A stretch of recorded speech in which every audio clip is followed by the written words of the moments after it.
Halo friend, kembali lagi di Amanda Jannah. Nah ini tindakan provokasi ya kepada China. Ini kapal frigate Australia. Ini kapal perang Australia dilaporkan mengabai peringatan Beijing di Laut Cina Selatan. Jadi ceritanya ini mungkin Australia uji nyali ya kan, menerobos teritori Cina sehingga Cina marah dan Australia pun dilaporkan tidak menggubris ya ancaman dari China.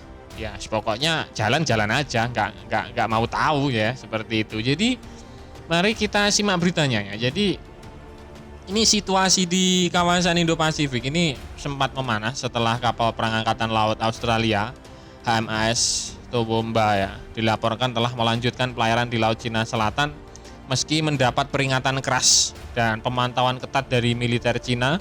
Insiden ini mempertegas sikap Canberra yang menolak klaim teritori Beijing di perairan strategis tersebut.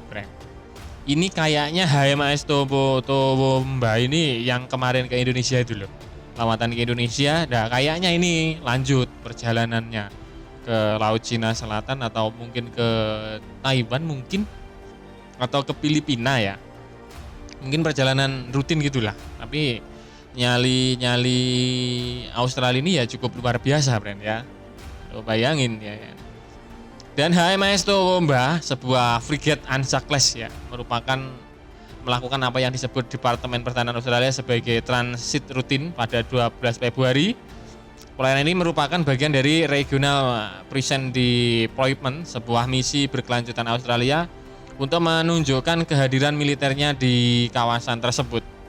Nah pertanyaannya, apakah jika terjadi perang gitu Australia ini berani melawan Cina ya? Karena bolak-balik loh insiden-insiden yang melibatkan militer Australia dan China itu, mulai P8 Poseidon angkatan laut Australia itu dipepet oleh pesawat tempur China, bolak-balik itu. Dan sekarang kapal frigate-nya nyari-nyari perkara, nanti ditempeleng Cina nangis ya. Dan media pemerintah Cina The Global Times melaporkan bahwa Tentara Pembebasan Rakyat PLA melakukan pelacakan, pemantauan dan operasi peringatan di sepanjang proses transit ya. Beijing menggunakan istilah ini untuk menegaskan bahwa sikap pergerakan kapal asing di Laut Cina Selatan berada di bawah pengawasan penuh mereka. Dan pihak Australia menegaskan bahwa kapal-kapalnya beroperasi sesuai dengan hukum internasional, termasuk konvensi PBB tentang hukum laut. Dan Wakil Laksamana Justin John mengatakan bahwa Laut Cina Selatan adalah jalur air vital bagi seluruh komunitas internasional.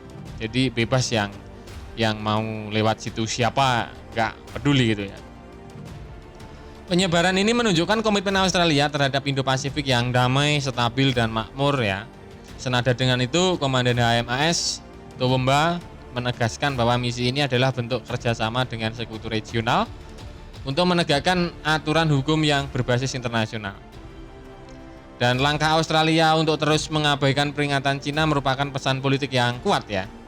Dengan tetap berlayar, Australia bersama sekutunya seperti Amerika Serikat, Inggris ya, melalui kemitraan AUKUS mencoba mencegah klaim sepihak Cina menjadi kenyataan secara de facto.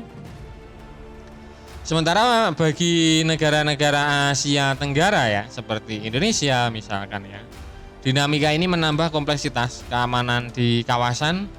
Meskipun Australia menekankan kebebasan navigasi, intensitas pertemuan militer yang semakin sering meningkatkan risiko salah kalkulasi yang bisa memicu konflik terbuka di masa depan ya.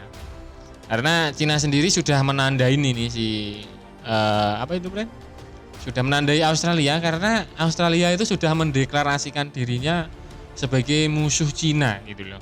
Nah dengan penduduk yang seupil itu ya Australia itu, apakah bisa menang lawan Cina ya kan? Boleh ente berikan opini atau argumen di kolom komentar. Jika perang, apakah mampu Australia ini melawan Cina yang mempunyai penduduk lebih dari 2 miliar?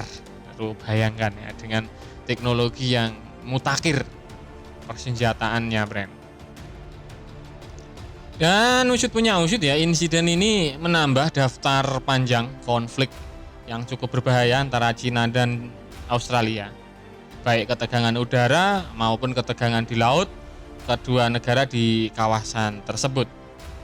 Dan Laut Cina Selatan sendiri menjadi wilayah yang kerap dipersengketakan karena klaim sepihak Beijing berdasarkan konsep 9 garis putus-putus yang tumpang tindih dengan beberapa negara di Asia Tenggara, Bren. Dan Cina hingga kini tetap mengklaim hampir seluruh wilayah Laut Cina Selatan ya.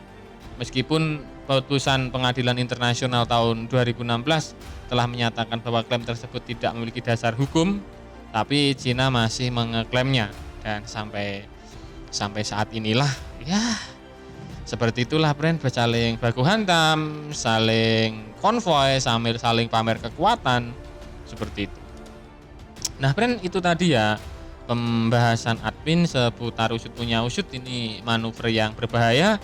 Frigate Australia menerobos Laut Cina Selatan, hiraukan peringatan dari otoritas Cina.